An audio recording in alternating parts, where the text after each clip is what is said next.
Nous sommes aujourd'hui à 2000 mètres d'altitude, au cœur du parc régional des Pyrénées catalanes et plus précisément au bord du lac des Bouillouzes, un site classé depuis 1976. Pour les amateurs de montagne, c'est un incontournable des Pyrénées-Orientales, accessible en famille.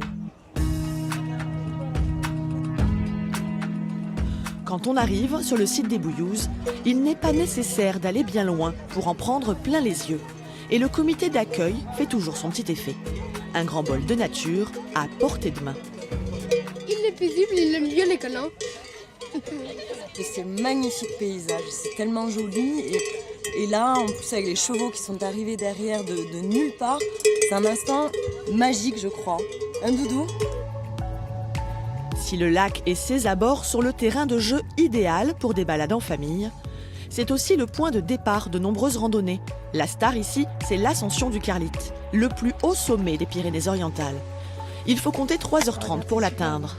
Près de 1000 mètres de dénivelé. Un challenge sportif pour ce couple. L'avantage, c'est que c'est un sommet, bon, c'est vrai 2009, un peu plus, mais à tout moment, si ça ne va pas, il y a la possibilité de faire demi-tour, puis de repasser par une boucle qui est aussi sympa autour des étangs. Il y a du monde après, donc si jamais il arrive quoi que ce soit, on sait qu'on est toujours en sécurité, quoi. Le circuit des étangs du Carlite est sans doute l'itinéraire le plus fréquenté. Une boucle de 10 km sans grande difficulté, même si certains choisissent de s'arrêter en cours de route pour profiter du charme de l'un des 12 lacs d'altitude qui jalonnent le sentier. Alors, le programme, c'est magique. On amène notre petite fille de 3 ans et demi bivouaquer sur des lacs supérieurs, là, et on va passer la nuit dans la tente. Voilà, et on va se lever tôt et voir la couleur des montagnes le matin, c'est formidable. Ici, l'eau est omniprésente, car le site est une vaste zone humide classée Natura 2000.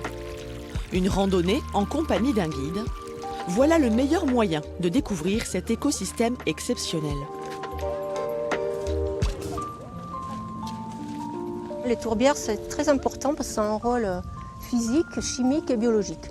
Ici, on est sur un massif granitique, donc il retient l'eau, donc c'est pour ça qu'on a beaucoup de lacs et de zones humides. Bon, ça ne serait pas la même chose si on était dans un massif calcaire où l'eau, c'est bien connu, va s'infiltrer et puis ressortir des dizaines de kilomètres plus loin.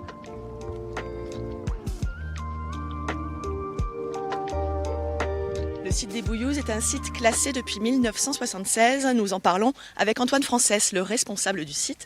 Alors déjà, est-ce que vous avez une idée du nombre de visiteurs qui viennent ici chaque année ?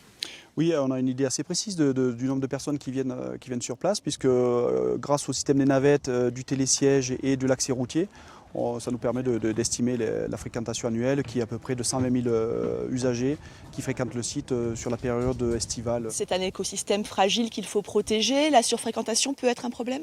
Oui, la surfréquentation est un problème et d'ailleurs c'est en 2000 quand le département a mis en place les navettes, c'était en premier lieu pour protéger le site. Et donc l'idée c'est de proposer des aménagements qui permettent de canaliser les randonneurs, les promeneurs sur des axes les moins fragiles en tout cas. J'imagine que cette décision de limiter l'accès a eu des effets bénéfiques pour le site ? Oui, tout à fait. La mise en place des navettes a permis de réduire le nombre de véhicules de façon très significative et donc de réduire les émissions de CO2 par 2 sur cette période estivale. Merci beaucoup Antoine. Et sachez qu'il est aussi possible de venir à pied sur le site du lac des Bouillouzes. Si le camping est interdit, le bivouac, lui, est autorisé.